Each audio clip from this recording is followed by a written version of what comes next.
Diabetic atherosclerotic जो ये changes हैं इनको किस तरीके से डायग्नोज कर सकते हैं? देखिए, ये आपका एक लिहाज से बहुत अच्छा सवाल है, लेकिन ये हम उसमें भी डिस्कस करेंगे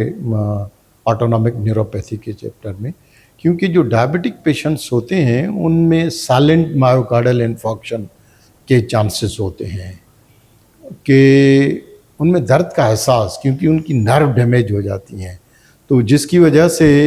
उनके ईसीजी में चेंजेस आती हैं, लेकिन चुनाचे मरीज़ों को दर्द होता ही नहीं है, पेन होता ही नहीं है।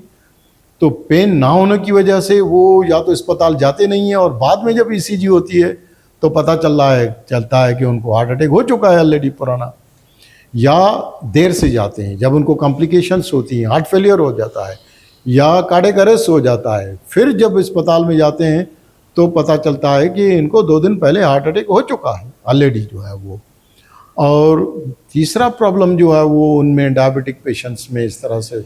होता है कि जो साइलेंट जो है वो मायोकार्डियल इन्फॉक्शन में पेन नहीं होता, लेकिन उनको एटिपिकल दूसरे सिम्टम्स होते हैं, खांसी होती है, वीकनेस होती है, पसीने आ जाते हैं लोगों को, जिस्म ठंडा हो जाता है, लेकिन फिर हार्ट अटैक की तरफ लोगों को ध्यान नहीं जाता। तो इसलिए लोग समझते हैं कि ये डायबिटीज़ है, डायबिटीज़ शुगर लो हो गई है, तो उसके मुंह में शुगर डाल देते हैं,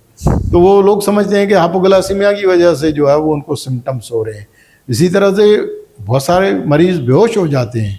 लेकिन वो बेहोशी बेसिकली हार्ट के नर्व डैमेज की वजह से होती है, ना कि शुगर के कम होने की वजह से। तो जो डायबिटिक पेशेंट्स हैं उनमें ये एक कॉम्प्लिकेशन है कि जिसमें साइलेंट मायोकार्डियल इन्फॉक्शन होता है, तो चुनाचे वो ईसीजी के लिए पहुंचते ही नहीं है, जाते ही नहीं है, या देर से जाते हैं, तो फिर देर से पता चलता है कि उनको जो है वो, जैसे कि आपने बताया कि डायबिटिक कार्डियोवैस्कुलर ऑटोनॉमिक पॉलीन्यूरोपैथी भी हो सकती है, डायबिटिक की कॉम्प्लिकेशंस है, तो सर ये क्या चीज़ है? जैसे मैंने बताया कि डायबिटीज़ जो है वो हार्ट की शरेयानों, बल्कि जिस्म की पूरी शरेयानों को, और दूसरा जो हार्ट की नर्व्स हैं, सिंपैथेटिक एंड पैरासिम्पैथेटिक सिस्टम, तो इसलिए उसको हम कहते हैं कार्डियोवैस्कुलर ऑटोनॉमिक न्यूरोपैथी। पॉलीन्यूरोपैथी जो है वो एक डिफरेंट सब्जेक्ट है। तो हम जिस टॉपिक पर आज डिस्कस करेंगे वो हम करेंगे कार्डियोवैस्कुलर ऑटोनॉमिक न्यूरोपैथी। जो है ऑटोनॉमिक न्यूरोपैथिक जो होती है ये नर्व्स को डैमेज करती है, उनकी सिंपैथेटिक एंड पैरासिम्पैथेटिक सिस्टम, और ये ज़्यादातर डैमेज उन मरीज़ों में होता है जिनकी शुगर अनकंट्रोल्ड रहती है, चाहे वो डायबिटिक टाइप 1 वाले पेशेंट्स हों, चाहे वो डायबिटिक टाइप 2 वाले पेशेंट्स हों। अब होता है इसमें ये है कि उनकी शुगर जो है वो परसिस्टेंटली रेज रहती है, अनकंट्रोल्ड डायबिटीज़ रहती है, हाइपरग्लाइसीमिया उनको होती है, तो जिसकी वजह से जो है उनकी ऑटोनॉमिक जो सिंपैथेटिक एंड पैरासिम्पैथेटिक सिस्टम जो है वो डैमेज हो जाता है। तो उसकी सबसे पहली और अर्ली क्लिनिकल मैनिफेस्टेशन ये होती है कि नॉर्मली मरीज़ जब सोते हैं, या जो डायबिटिक पेशेंट्स रात को सोते हैं या दिन में सोते हैं, तो सोने से नॉर्मली ये कुदरत का सिस्टम है, सोने से उनकी जो पल्स है, उनकी जो हार्ट की रफ्तार है वो कम रहती है, कम हो जाती है। लेकिन जो डायबिटिक पेशेंट्स होते हैं, चुनाचे उनकी जो वेगस नर्व है वो डैमेज होती है, तो उसकी वजह से सोने के बावजूद उनकी दिल की रफ्तार जो है वो 100 या 100 से ज़्यादा, कभी कभार 120-130 तक पहुंच जाती है। तो लोगों को जो है वो ख़ास करके मरीज़ जब हमारे पास आते हैं, तो वो कुछ मरीज़ होते हैं उनके अजीज़ रिश्तेदार या कोई बहन भाई जिनको शक होता है, तो वो नींद में सोए हुए होते हैं, और तो उनकी पल्स पर हाथ रख के देखते हैं, तो उनकी पल्स जो है वो घोड़े की तरह दौड़ती है, 100 या 100 से ज़्यादा होती है। तो ऐसे मरीज़ों में उनको जो डायबिटिक पेशेंट्स हैं, तो उनको डाउट होना चाहिए कि शायद डायबिटीज़ की वजह से उनमें ऑटोनॉमिक न्यूरोपैथी शुरू हो गई है, क्योंकि शुरुआत इस तरह से होती है। दूसरे नंबर पर जो पेशेंट्स होते हैं उनको हम कहते हैं आर्थोस्टेटिक हाइपोटेंशन। आर्थोस्टेटिक हाइपोटेंशन की डेफिनेशन या उसको कहते हैं कि अगर जो डायबिटीज़ के मरीज़ हैं, ख़ास करके एल्डरली, ख़ास करके वो मरीज़ जिनको लॉन्ग स्टैंडिंग डायबिटीज़ होती है, ख़ास करके वो पेशेंट जिनकी डायबिटीज़ अंडर कंट्रोल में नहीं रहती, तो ऐसे मरीज़ जब सोते हैं, सोने के बाद जब वो खड़े होते हैं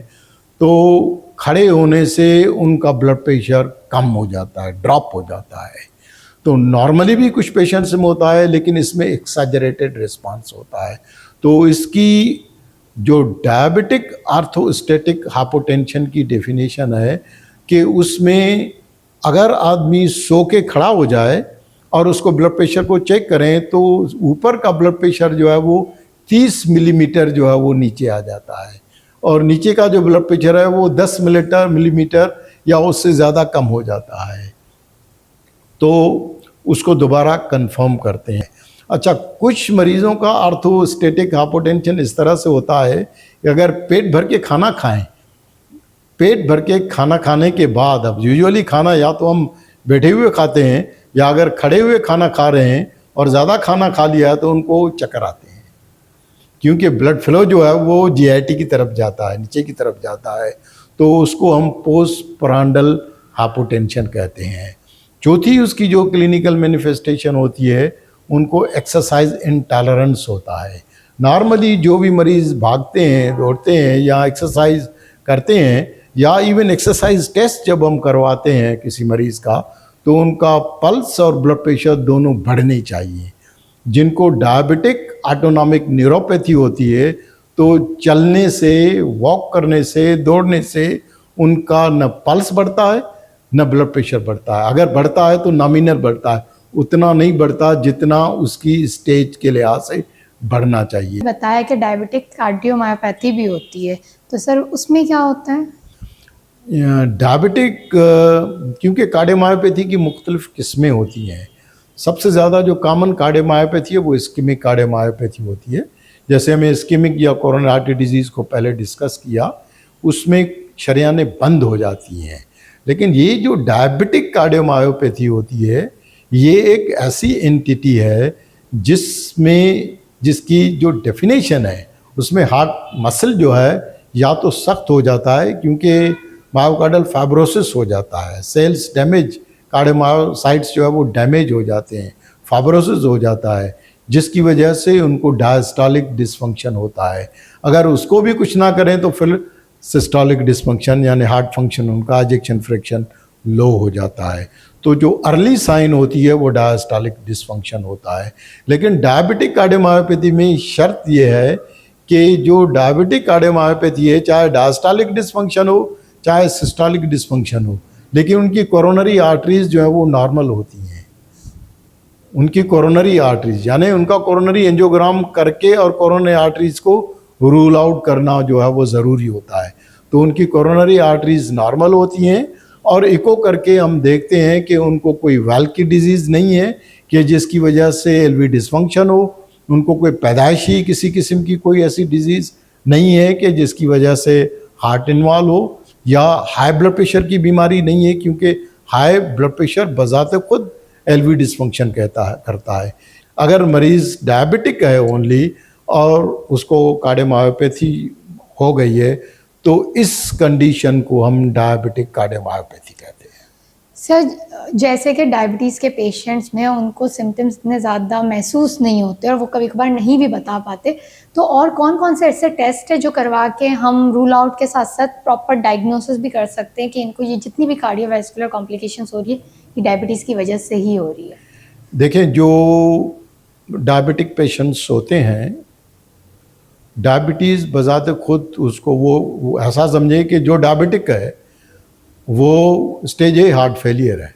अब जैसे हमारे मुल्क में 33 मिलियन डायबिटिक पेशेंट्स हैं, ये 33 million patients straight away media focus के पैनल से ये 33 मिलियन स्टेज ए हार्ट फेलियर के पेशेंट्स हैं सारे। इनको कभी भी हार्ट फेलियर होने का इम्कान हो सकता है उनमें। तो जिनमें प्रोबेबिलिटी डायबिटिक हैं तो डायबिटिक पेशेंट्स में atherothrombotic coronary artery disease, heart attack, heart failure होने की प्रॉबिलिटी ज़्यादा होती है। तो जहाँ प्रॉबिलिटी ज़्यादा होती है तो उसको हमें इन्वेस्टिगेट करके पता करना होता है कि इनको डायबिटीज़ की वजह से हार्ट की शरेयानों की बंदिश या ओक्लूजन नहीं हुआ है। तो उसका गोल्ड स्टैंडर्ड, बाकी बहुत सारे टेस्ट हैं, जैसे मैंने कहा ईसीजी, बायोकेमिकल मार्कर्स, ट्रोपोनिन, बहुत सारे ये, लेकिन उनमें से बहुत सारे दोस्त भी हैं, दुश्मन भी हैं, लेकिन जो गोल्ड स्टैंडर्ड है वो कोरोनरी एंजियोग्राम है। कोरोनरी एंजियोग्राम करने के बाद हमें पता चलता है कि उनकी शरेयानों में ब्लॉकेज या बंदिश या कहाँ, क्योंकि डायबिटिक में एक और करैक्टरिस्टिक है कि जो डायबिटिक पेशेंट्स होते हैं उनकी शरेयानें जो हैं वो, उनमें डिफ्यूज़ डिजीज़ होती है। उनकी शरेयानें जो हैं वो फोकल नहीं होता, डिफ्यूज़, उनकी पेरिफेरल जो डिस्टल वेसल्स हैं वो भी जो है वो बंद हो जाती हैं। इसलिए जो एंजियोप्लास्टी करने वाले डॉक्टर्स हैं या बाईपास करने वाले डॉक्टर्स होते हैं उनके लिए जगह ही नहीं बचती कि जहाँ पर वो ग्राफ लगा करें। तो डायबिटिक पेशेंट्स में ये एक बहुत बड़ा प्रॉब्लम है कि उनकी शरेयानें डिफ्यूजली डिजीज़ हो जाती हैं। तो इसलिए ऐसे पेशेंट्स में कोरोनरी एंजियोग्राम करना ज़रूरी होता है ताकि फिजिशियन या सर्जन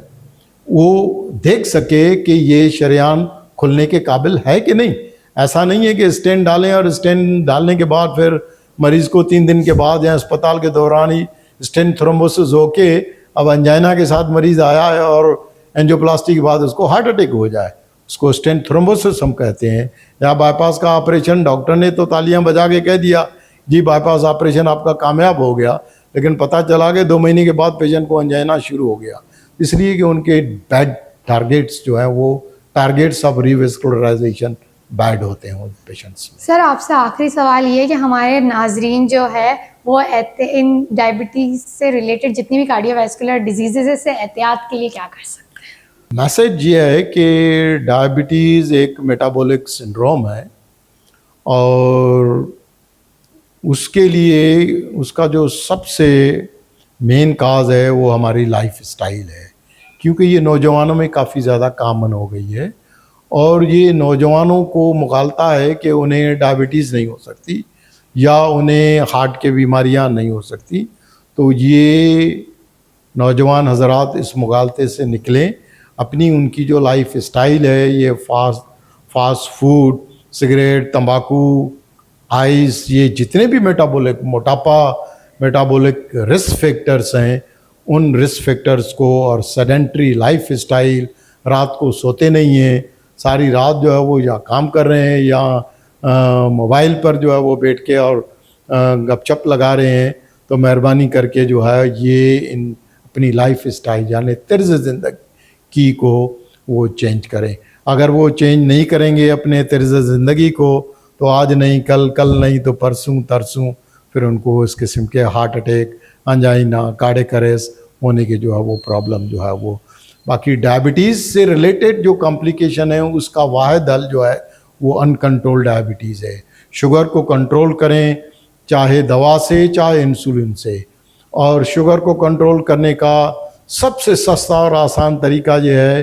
कि अपने मुंह पर कंट्रोल करें, ज़्यादा ना खाएं और एक्सरसाइज करें। एक्सरसाइज और मुंह पर खाने पर कंट्रोल करें। ये जो खाना हम जिस तरह से खाते हैं इतना खाना ना खाएं, थोड़ा खाएं। खाने में इसराफ जो है वो हमारे इस्लाम भी जो है वो ये मैसेज देता है कि खाने में इसराफ। सर थैंक यू, आपका हमारे शो पे आने का बहुत बहुत शुक्रिया। उम्मीद करती हूँ कि आप नेक्स्ट टाइम भी हमारे शो में आएंगे और किसी और टॉपिक पे बात करेंगे इंशाल्लाह। थैंक यू नाज़रीन, और मैं उम्मीद करती हूँ इन इंफॉर्मेशन के ज़रिए आप आगे चल के इन कॉम्प्लिकेशन से बच सकते हैं और जितने उन्होंने आपको